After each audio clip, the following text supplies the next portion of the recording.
Saat ini kami akan sedikit menceritakan. Sebenarnya banyak sekali yang harus saya ceritakan karena keterbatasan waktu dan keterbatasan tempat. Dan nanti booking sampai jam berapa saya kurang tahu. Nah ini saya singkat saja. Dan ini saya tadi disenggol sama Bu Dwi untuk mewakili, yaitu menceritakan tentang tumbuhnya Kalam Kudus yang ada di Kesamben.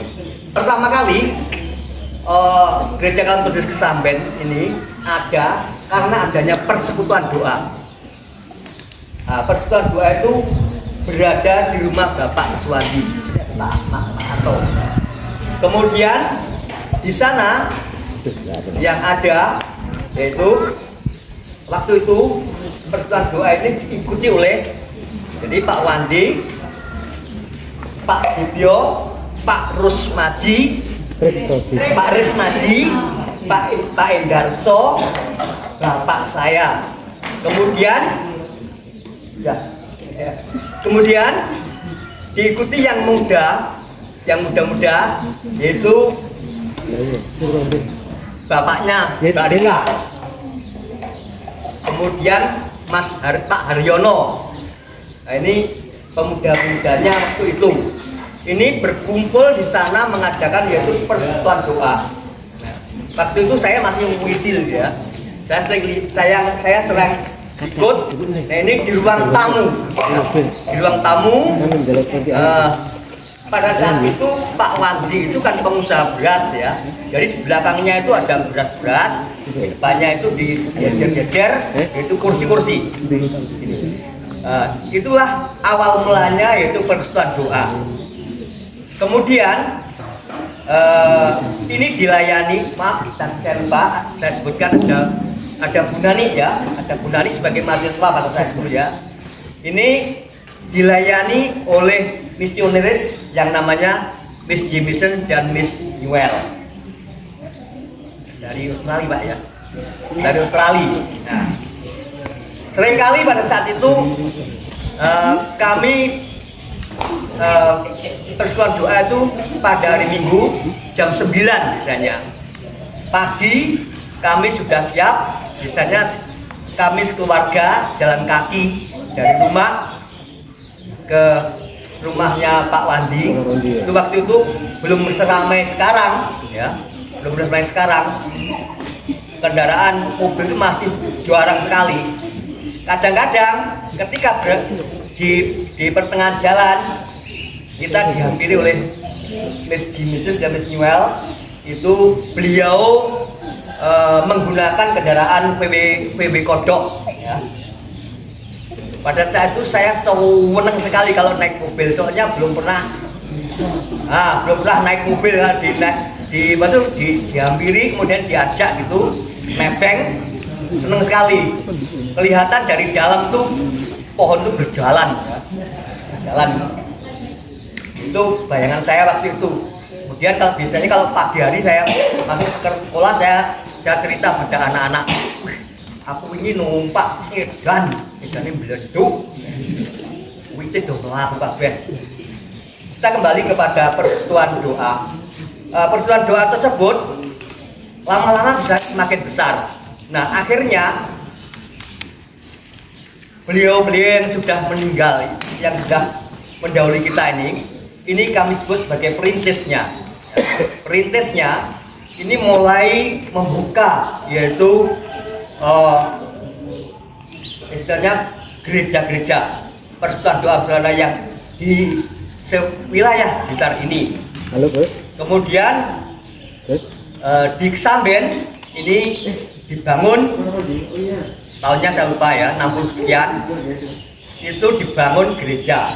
Waktu dulu gerejanya itu menghadap ke selatan, hadapan apa namanya, pendetanya itu ke selatan ya, mimbarnya ke selatan. Dan sekarang kan mimbarnya menghadap ke utara kan, dulu ke selatan.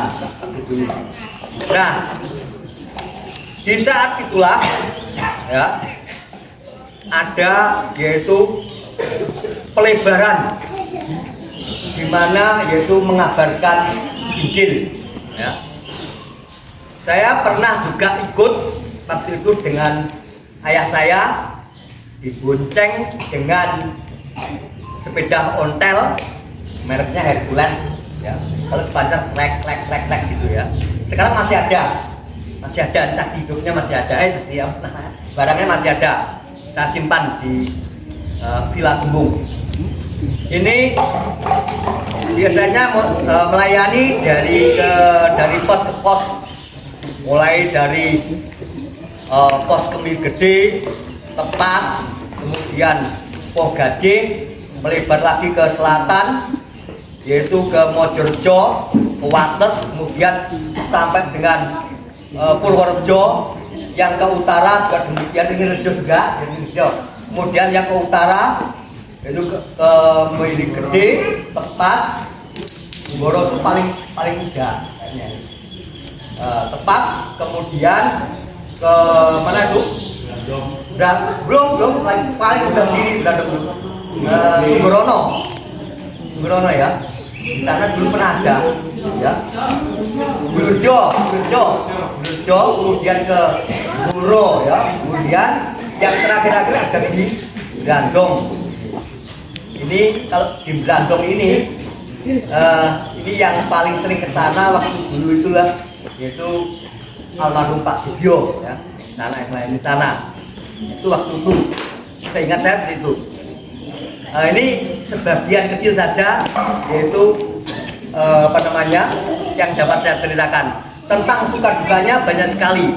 Pada saat itu belum ada motor, belum ada jalan yang bagus.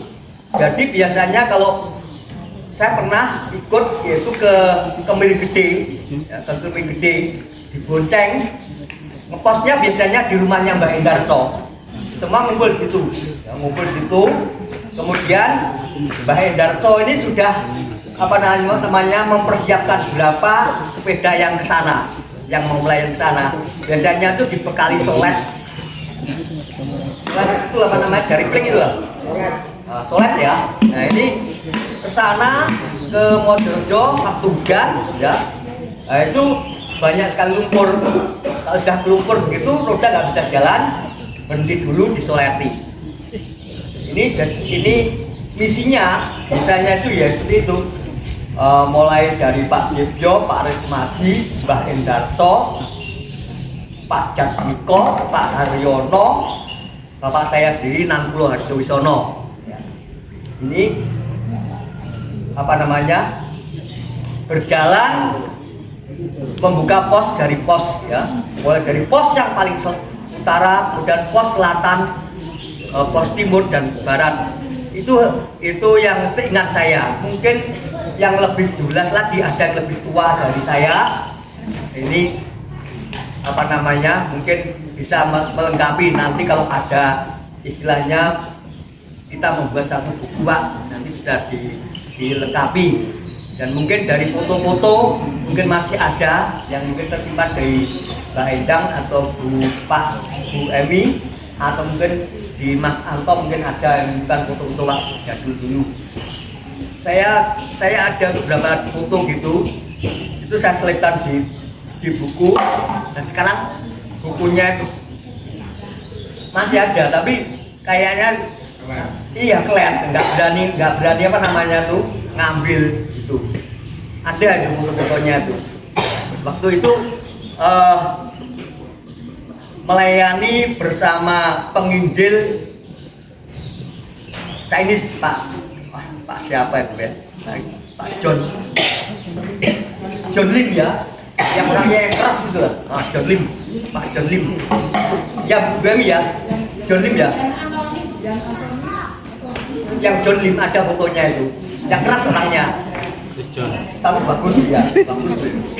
Ya itu ada fotonya di situ. Dia pakai sepeda hotel itu waktu itu, seperti itu. Kemudian untuk cerita-cerita yang lain, sebetulnya banyak sekali ceritanya. Tetapi nanti akan kita lengkapi secara kebersamaan, kita sinkronkan, dikumpulkan, biar menjadi satu cerita, biar anak cucu kita tuh tahu siapa toh sebenarnya perintis yang ada di Kesamben, kemudian melebar sampai dengan wilayah selatan, barat, timur, dan utara. Itu mungkin hanya itu saja yang dapat saya sampaikan. Dan apabila ada satu kesalahan di dalam kami menceritakan, sekali lagi saya mohon maaf yang sebelumnya. Demikian yang dapat saya sampaikan, dan berucap terima kasih untuk kesempatan yang diberikan kepada saya. Sekali lagi saya juga mengucapkan terima kasih Bapak Ibu saudara semuanya bisa mendengarkan cerita saya sedikit banyak. Dengan cerita ini nanti bisa menjadi motivasi bagi kita untuk berkembang lebih besar lagi, ya. Dari perintis yang berapa orang itu nggak sampai 10 tadi, bisa sampai di gereja sini saja hampir 100 Pak ya. Nah ini belum yang lain-lain. Tentunya dengan jiwa-jiwa yang lain itu nanti semakin banyak, maka akan semakin banyak yang diselamatkan. Sebab tanpa melalui Tuhan Yesus Kristus, kita tidak akan bisa sampai di rumah Bapa. Terima kasih.